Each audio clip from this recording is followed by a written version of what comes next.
Throughout this series, we're focused on answering your questions from how do I know if I want to own a home, all the way up through the process of becoming a homeowner. Today, we're answering the question about earnest money and how it works and when and where it's dispersed. So stay tuned, we're going to get into that in just a second. Before, please go ahead and hit the subscribe button. Make sure you follow us and hit the little bell so you get notified when we release a new episode. That's going to make sure that you get all of the questions answered that you need as you journey through this process.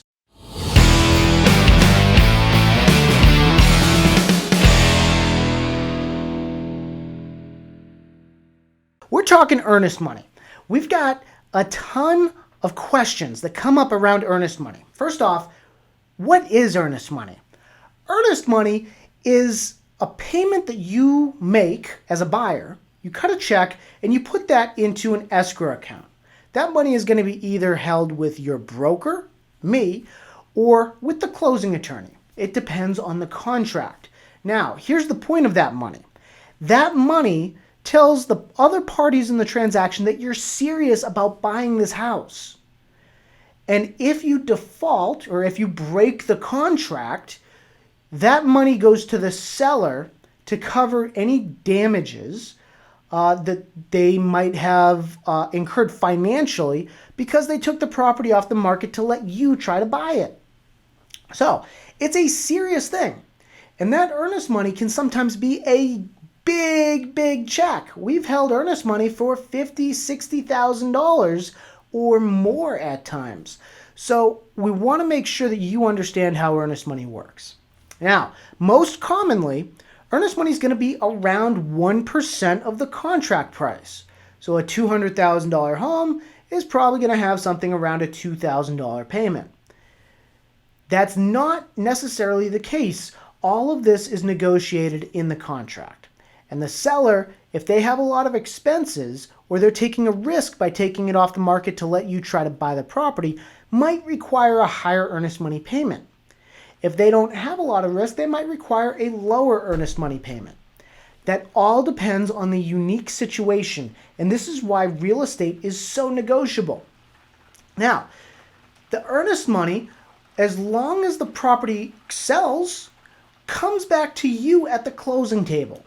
So if you pay $2,000 into earnest money, at the closing table, you're going to pay $2,000 less than you otherwise would. In addition, if you terminate the contract under one of your protected contingencies, and we'll get into those in a future video, but if you terminate under a protected contingency, you get your earnest money back. So you get to terminate the contract at no penalty under a few select contingencies if they're in your contract. So when do you not get that earnest money back? Here's when you don't. If you terminate the contract outside of a contingency, meaning you default.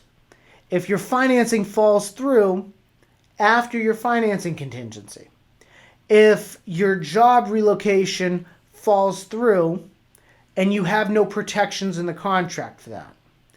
If a buyer ends up not closing on another home you need to sell and you have no protections in the contract for that, then you lose your earnest money. When you're in default of the contract, there's actually some other penalties in the contract for you to worry about as well, but we'll cover that at a later date too. When it comes to your earnest money, if you terminate the contract under a protected reason, you get it back. If you terminate and you're in complete default, meaning you say, I'm just not going to buy this house, or it didn't work out because of finances, but it was outside of the timeline that you needed to have that done in, then you lose that earnest money because the seller is not going to get to sell the house, and they've spent a lot of time letting you go through the process of trying to get a mortgage and buy the house, and they've missed out. They've had additional mortgage payments that they've made that they otherwise wouldn't have. They may have moved early. Now they have a vacant house. There's lots of things that can go into this that your earnest money goes to recoup some of those expenses for a seller. The earnest money ultimately is designed to just make sure that you're serious, and it does protect the seller if you default on the contract. But as long as you abide by the contract, your earnest money is either going to come back to you if you terminate under a protected way, or it'll be applied towards your purchase price when you're at the closing table. So if you have to bring $10,000 to the closing table and you have $2,000 in earnest money, you're actually going to bring $8,000. So you will get that money back at closing. If you have any other questions about earnest money and how it works, please let me know.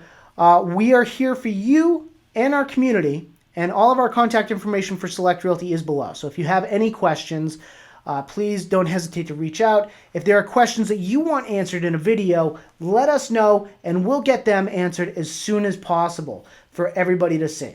Thank you so much for tuning in. Make sure you subscribe, and we'll be back next week with another video on how to buy a house.